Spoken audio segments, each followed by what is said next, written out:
नमस्कार दोस्तों, स्वागत है एक बार फिर आपके इस ज्ञान भरे वीडियो में।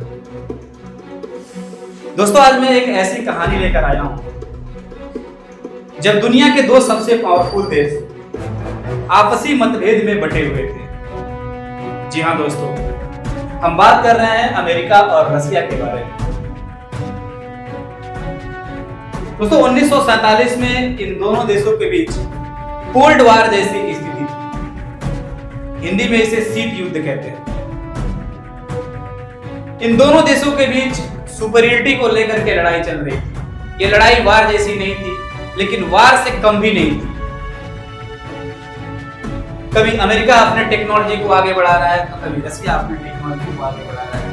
कभी अमेरिका आगे अपनी हर चीजों को डेवलप कर रहा है, तो कभी रसिया कर रहा है।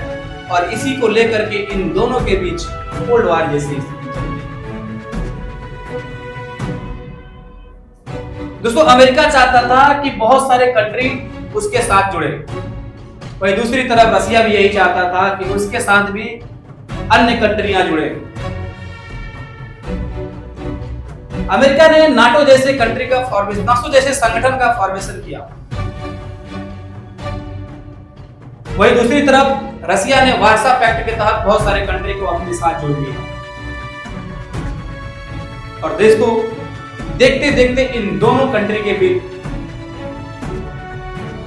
तनाव बढ़ती गई और युद्ध जैसी स्थिति आने वाली थी। दोस्तों, कुछ ऐसे भी कंट्री थे जो इनके गुटों में नहीं बंटना चाहते थे। जैसे मैं अगर बात करूं इंडिया की, इजिप्ट की और यूगोस्लाविया की, कुछ और भी ऐसे कंट्री थे जो इनके साथ इन गुटों में नहीं बंटना चाहते। वो शांति की बात करते थे,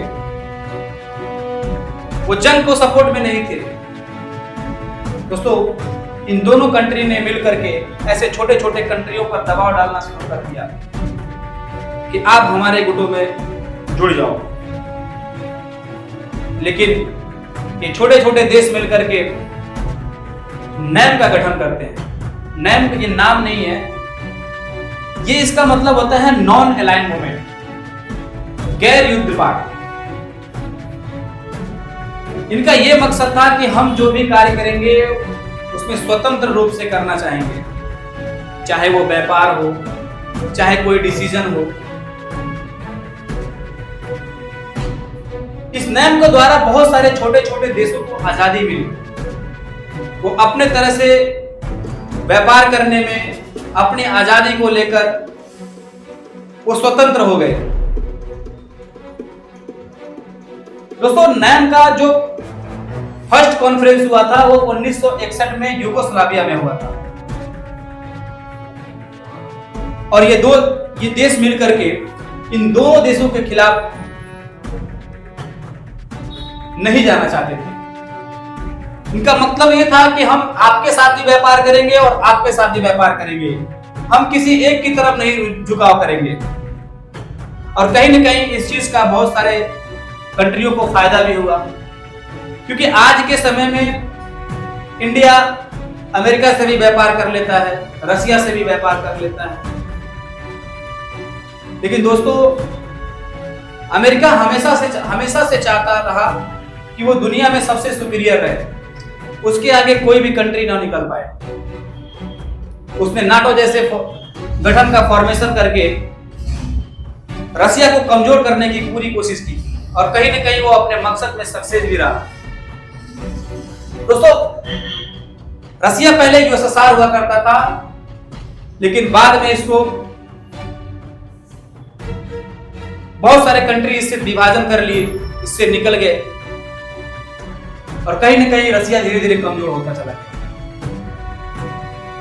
आज अमेरिका पूरे वर्ल्ड में डॉलर को लेकर के डोमिनेंस दिखाता रहता है। कोई भी कंट्री उसके खिलाफ अगर बात करता है तो टैरिफ को बढ़ा देता है। और कहीं न कहीं पूरे वर्ल्ड में अमेरिका ने एक ऐसी छवि बना रखी है कि अगर अमेरिका के खिलाफ कोई भी कंट्री जाता है तो उसके इकोनॉमी पे अमेरिका इतना दबाव डाल देता है कि वो देश फिर उठ ही नहीं पाता। कहा जाता है कि अगर अमेरिका को छींक आ जाती है तो लोगों का तबीयत खराब हो जाता है।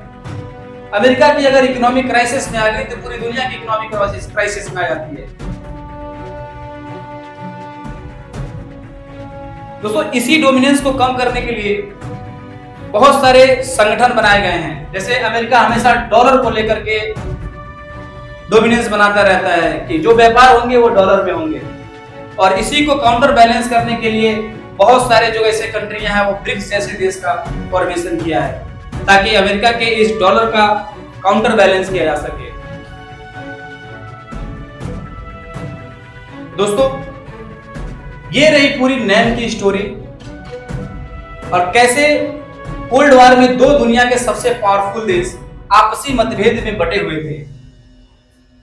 तो उम्मीद है कि वीडियो आपको अच्छी लगी हो, तो प्लीज लाइक शेयर जरूर करें। धन्यवाद।